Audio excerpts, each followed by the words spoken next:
Hola, aquí estamos en Radio Tierra y La Morada, en un momento muy especial, en un momento en el que aún esperamos que llegue la primavera, cuando el invierno no ha terminado todavía de irse. Esperando lo que va a pasar, pero al mismo tiempo mirando todo lo que hemos ya construido.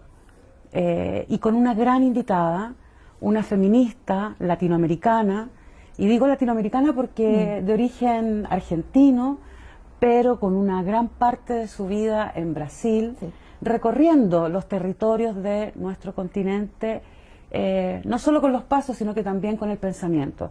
Feminista, escritora, Rita Segato, antropóloga, también nos acompaña en este tránsito, en este trayecto, en este intervalo en el que estamos. Nos acompañó a Valparaíso, nos acompañó en el Caupolicán y hoy día nos acompaña, sí, a esta conversación. Muchas gracias, Rita. Estamos muy contentas de tenerte acá con nosotras. Yo soy quien agradece y también soy quien está muy contenta de estar aquí con ustedes y en este momento. Fue muy lindo, está siendo muy hermoso.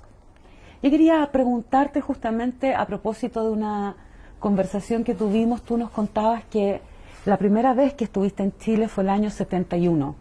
Así es. Y que el ánimo, el espíritu de ese momento fue muy especial, te marcó mucho. Realmente es así. En 1971 vine a Chile porque un amigo antropólogo argentino, que justamente con quien fui por primera vez al norte, a la quebrada de Humahuaca, al espacio de mi país donde vivo actualmente. El norte argentino. El norte argentino, que es el norte chileno también. Sí. Ahí al lado. Nuestro norte. Exacto. Había venido a trabajar a Concepción. Y era uno de dos antropólogos que estaban dando clases en Concepción y yo quería saber si iba a estudiar antropología, o sea, cómo era ser antropólogo, que quería dirigirme hacia ese lugar interior, hacia ese lugar latinoamericano, hacia ese lugar otro, diferente lugar del cual al cual me orientaba mi educación, que miraba Europa. Yo soy porteña, pero no de Valparaíso, sino de Buenos Aires, y toda mi educación, tocaba Beethoven, iba al conservatorio, fui a colegios muy eurocéntricos. Y de repente cuando veo el otro lado de mi país, ¿no? Hacia el norte, ¿no? Hacia los Andes, digo, no, hacia aquí vengo yo. Soy muy andina, o sea, por vocación. Entonces, este antropólogo estaba dando clases en Concepción en 1971 y vine a ver cómo era su oficio entre los mapuches. Y claro, el Chile quería ir a una fiesta. Yo nunca había visto un país tan alegre, un espacio tan alegre, parecía un circo, una fiesta ambulante, las calles eran coloridas. La gente era colorida, me viene el recuerdo de una forma muy visual. Lleno de color, lleno de risas, llenos de cantos que iban a través de la vereda chilena de norte a sur, de sur a norte. Y yo dije, qué alegre, ¿no? Qué país alegre. Y siempre lo recordaré, así visualmente colorido y cantante. 71. Bueno, pasaron los años y no volví durante décadas. Yo misma también me fui de mi país un día volví por Temuco en los años 90. Dije, uy, Temuco es muy... Había conocido Temuco y Chileanes en aquella época, pero volví a un Temuco y no, era una oscuridad. O sea, volviste en el momento mismo en el que se estaba produciendo el fin de la dictadura y el país inicio de la transición. Era una oscuridad. Yo dije, ¿qué pasa? Algo raro. Era tan fuerte la diferencia, y después comencé a volver a Santiago. Y volví diversas veces a Santiago y me encontré con un país que era pura melancolía. Sí, tú hablas de eso. Mucho, lo escribí en un texto. Sí, en un artículo que se llama Patriarcado del borde al centro. No podía entender cómo un país había sido secuestrado y colocado otro en el lugar. En el mismo espacio geográfico. gritante la diferencia entre luz y sombra, entre risa y apatía, melancolía. Y como siempre digo, siempre había pensado, eso pensé cuando cuando comencé a venir a Santiago. Yo siempre pensé que Buenos Aires era la capital de la melancolía y la nostalgia. Y cuando llegué a Santiago dije, perdimos el trofeo. Este es el lugar de la melancolía, la nostalgia. Esto es fuertísimo, es sensorial para mí, esa diferencia. ¿Y esa melancolía cómo la piensas tú? Porque ahí empecé a pensar, sobre todo para ese artículo, ¿por qué no? Y empecé a buscar en internet, si uno lo coloca en Google, la tristeza chilena, encuentra resultados. También están los temas de las estadísticas de suicidio.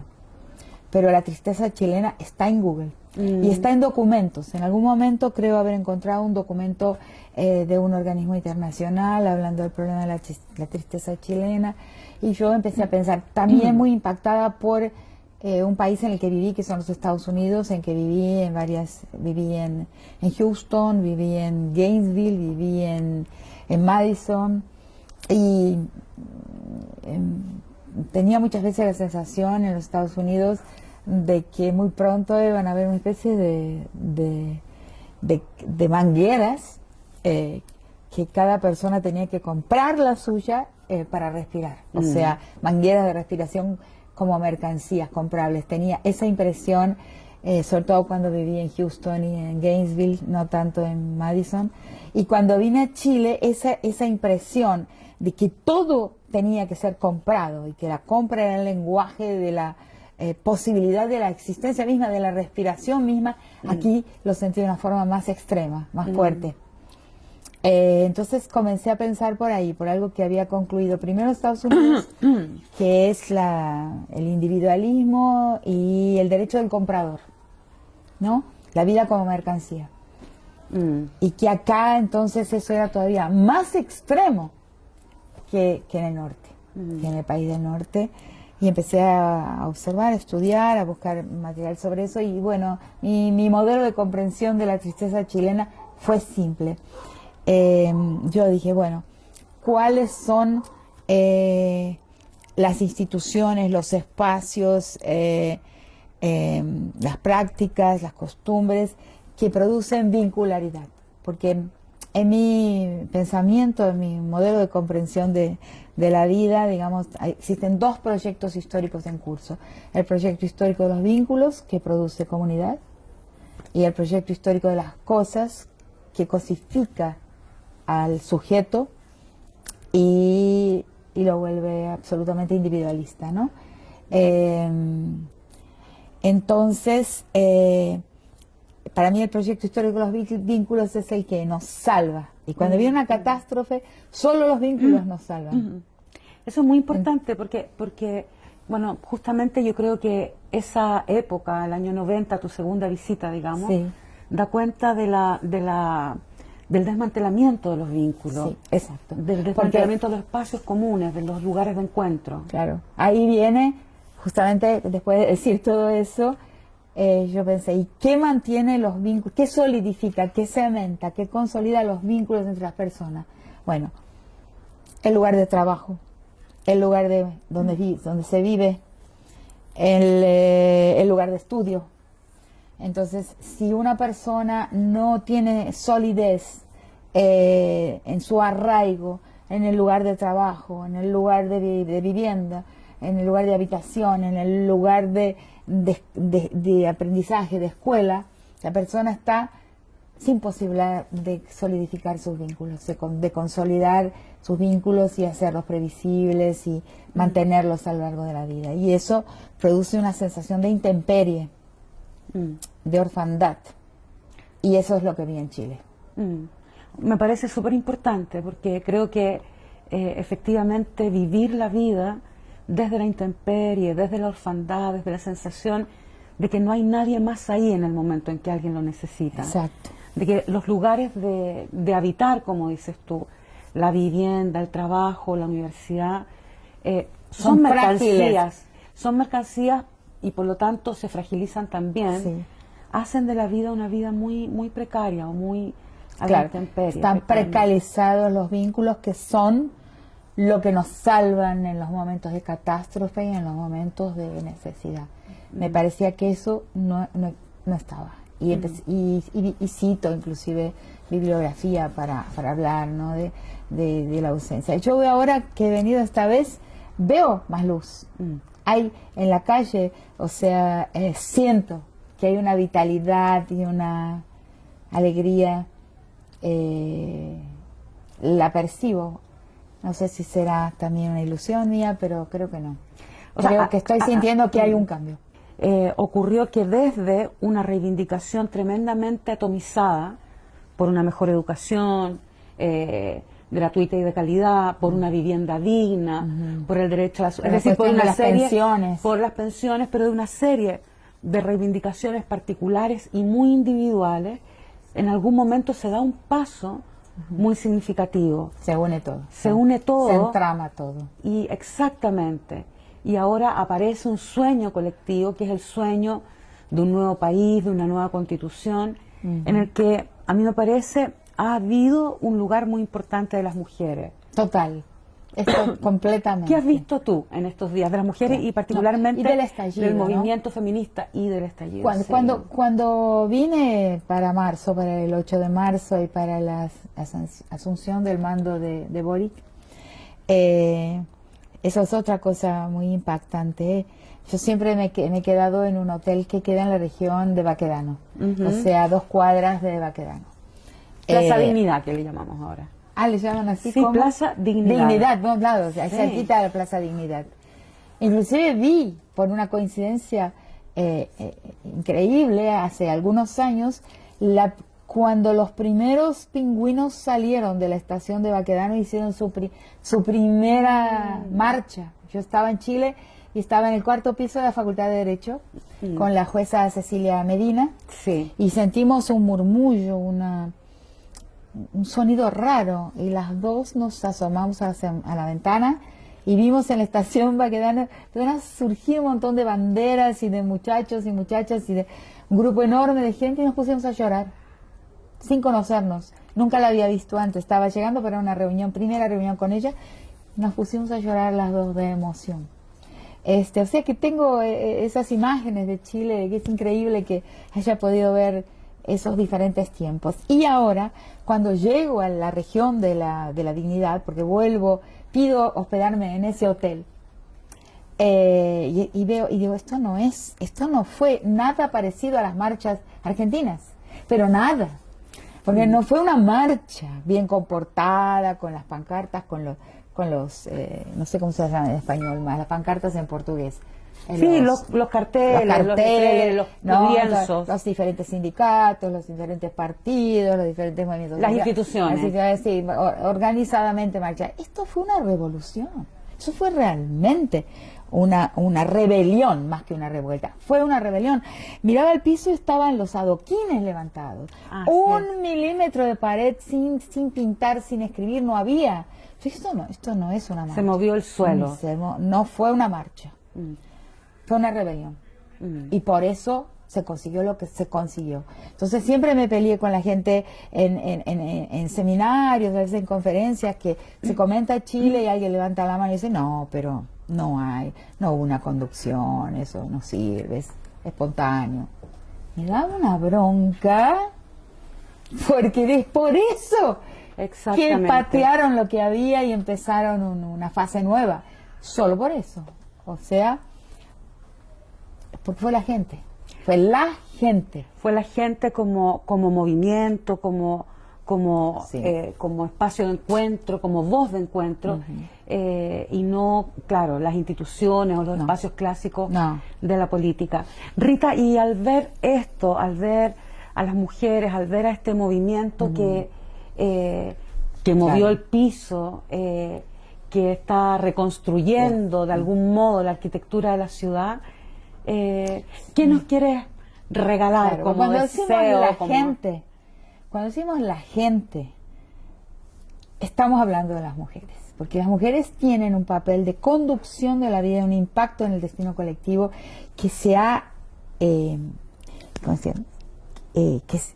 que no se ha nombrado como política, como politicidad, que intereses del status quo, del patriarcado, del orden que conocemos, han ocultado el hecho de que lo que hacemos como movilización, como motor, como motorización de la sociedad misma,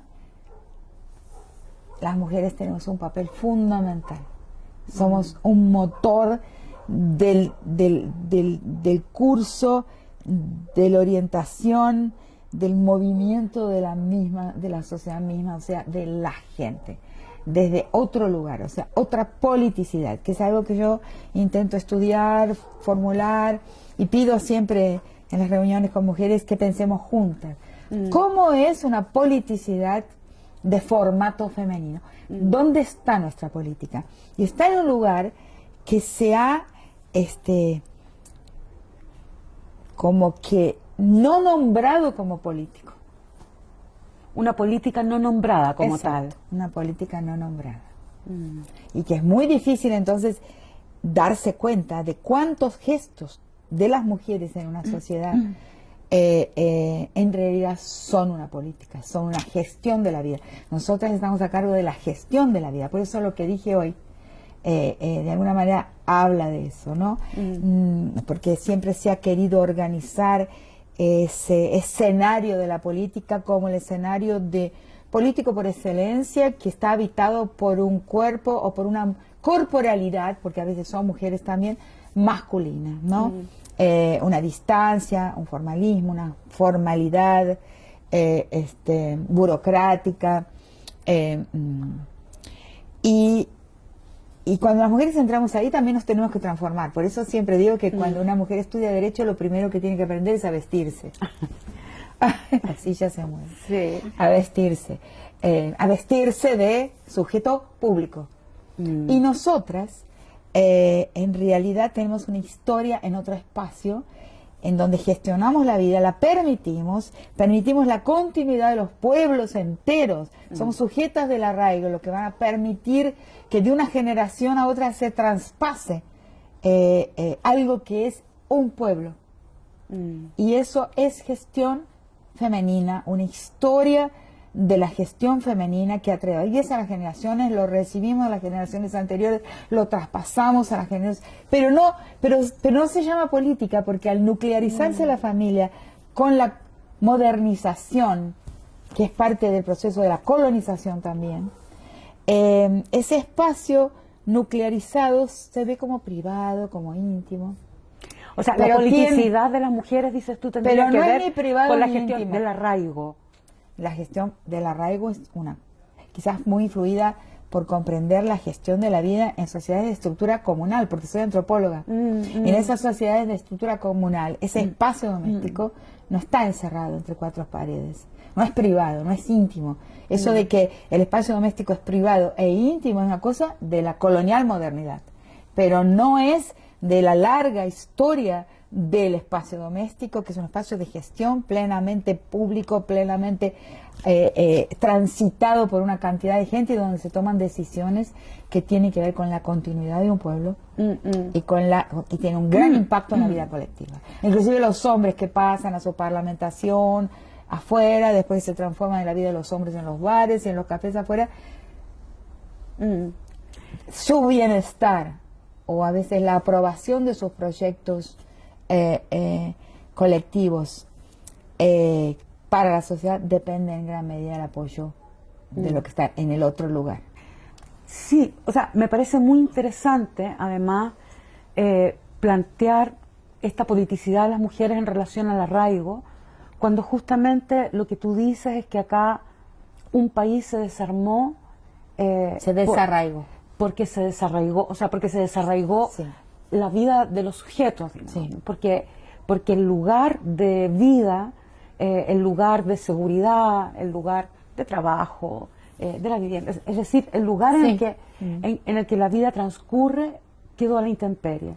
Y en ese sentido me parece muy interesante pensar este lugar, esta función, esta compañía o soporte de las mujeres para la reconstrucción Totalmente. de un lugar de arraigo. Y me parece además muy interesante pensarlo a propósito de lo que está ocurriendo en nuestro país, con la primera convención constitucional en el mundo paritaria, con un trabajo además constituyente que tiene una marca tan fuerte de lo feminista, que no aparece como una frase, sino que atraviesa un proyecto de sociedad. ¿Tú sí, claramente, claramente.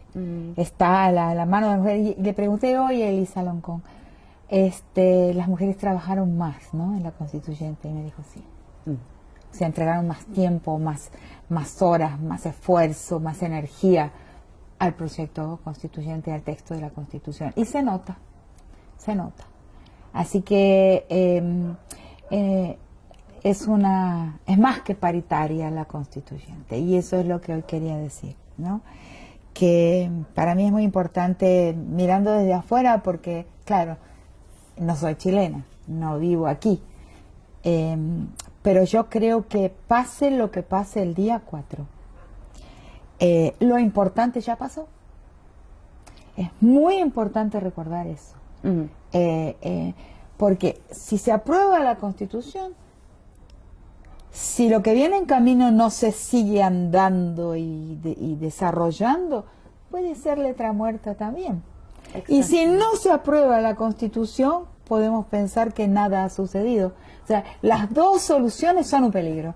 De la manera que yo lo veo, el apruebo y el rechazo, ambas constituyen algún tipo de peligro. Y lo único que no constituye ningún tipo de peligro es que la gente sepa que ahí tiene un texto, sepa que ese texto orienta la vida, porque fue escrito colectivamente, con gran esfuerzo y con deliberación.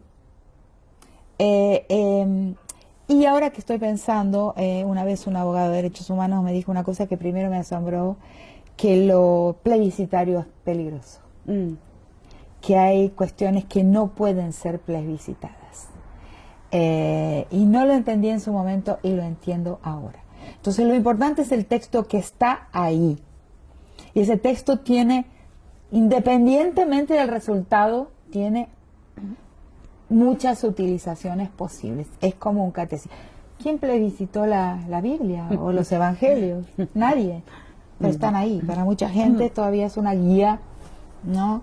Un camino. Entonces es lo mismo. Es un momento histórico grandioso, un texto histórico que en una votación ni aprobándolo ni desaprobándolo lo puede suprimir porque ya está inscrito. Rita Segato, muchas gracias por acompañarnos en este momento tan importante, tan significativo, tan histórico y tan constructor de arraigo, que es como entiendo lo que dices, ¿no? Exacto. Hay un texto que en lo fundamental no se plebiscita, porque está escrito, está inscrito y nos acoge en la posibilidad de un diálogo, de una voz y de una búsqueda de camino. Hay un camino ahí, eso es lo que importa. Muchas gracias, hasta la próxima conversación y muchas gracias a todas, a todos por estar con nosotras también hoy día.